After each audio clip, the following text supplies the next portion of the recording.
এই মুহূর্তে আমাদের নজরে রয়েছে সন্দেশখালী। সন্দেশখালীতে অস্ত্রের ভান্ডার।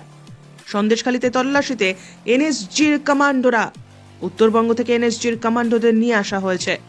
ঘরের নিচে বাংকার থাকার সম্ভাবনা, আর সেই সম্ভাবনা থেকেই তল্লাশি অভিযান। শাহজাহান ঘনিষ্ঠর বাড়িতে অস্ত্রের খোঁজে এলাকায় তল্লাশি। নামানো হলো রোবট। রাস্তার ওপরে গাড়িতেই তৈরি করা হলো কন্ট্রোল রুম। সেখান থেকেই এই রোবট পরিচালনা করা হচ্ছে। এর পাশাপাশি আনা হয়েছে পুলিশ কুকুর। সারা গ্রামে বিদ্যুৎ বিচ্ছিন্ন করে সন্দেশখালীতে চলছে তল্লাশি। নজর রাখবো সেই সন্দেশখালীর দিকে।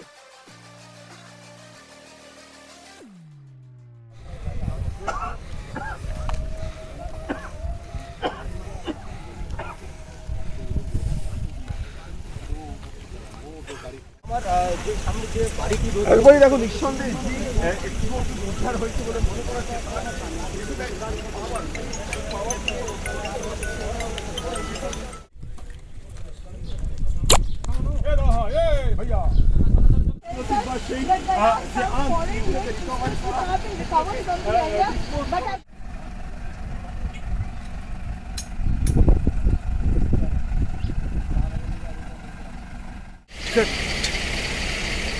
ঠিক আছে ঠিক আছে ঠিক আছে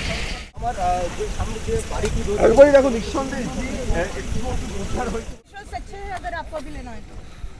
ব্যুরো রিপোর্ট, উত্তরের প্রহরী।